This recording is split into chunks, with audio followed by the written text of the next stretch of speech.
Bonjour à toutes et à tous. Aujourd'hui, on va décortiquer une idée qui sort complètement de l'ordinaire. L'idée de transformer une des plus grandes usines automobiles de France en une piste de course géante. Alors, imaginez un peu le truc. Et si une usine de voitures devenait une piste de running? Eh bien, c'est exactement ce qui s'est passé. Et franchement, l'histoire est incroyable. On se plonge donc dans le décor. Une piste de course, oui, mais une des plus improbables qui soit.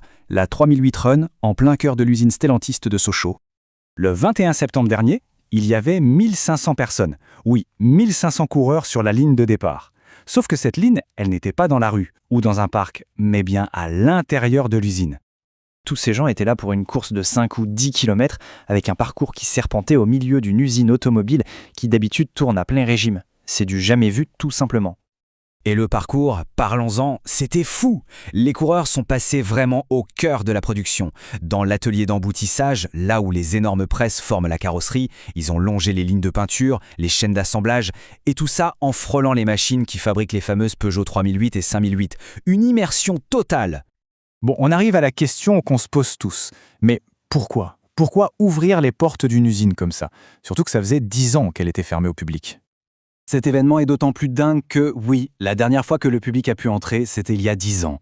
L'idée a commencé à prendre forme pendant l'été et en à peine quelques semaines, hop, la 3008 Run était sur les rails.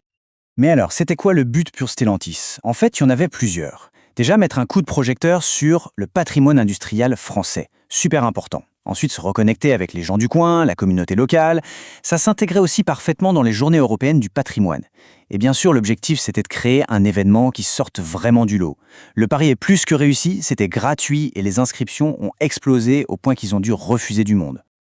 Ok, maintenant, laissons de côté la stratégie de l'entreprise et mettons-nous dans les baskets des coureurs. On va voir comment on est passé de la simple performance à une véritable découverte. Et je crois que ce témoignage résume tout.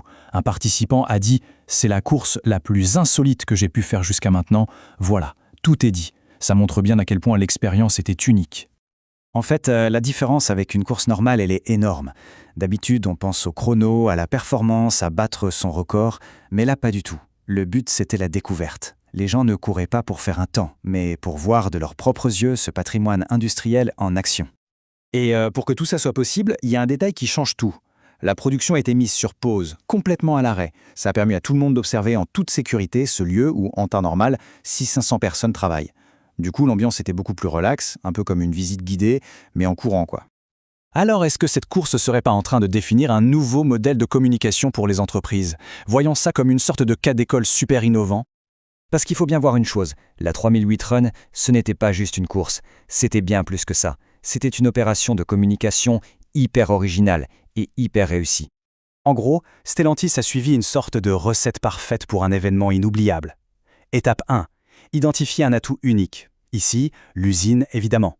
Étape 2. L'associer à une activité super populaire, comme le running. Et enfin, étape 3. Créer une expérience qui soit authentique et dont les gens se souviendront. Le résultat, c'est ce mélange parfait entre plusieurs univers qui n'ont a priori rien à voir. L'excellence industrielle, un sport grand public, le patrimoine culturel et le lien avec la communauté locale. Tout s'emboîte parfaitement. La grande leçon de cette histoire, finalement, c'est que oui, c'est possible. Il est possible de marier le monde de l'industrie et celui des loisirs, et de le faire d'une façon qui soit à la fois spectaculaire et vraiment authentique. Et tout ça, ça nous amène à une dernière question, un peu pour la route. Et si les lieux les plus emblématiques de nos villes devenaient eux aussi les pistes de course de demain?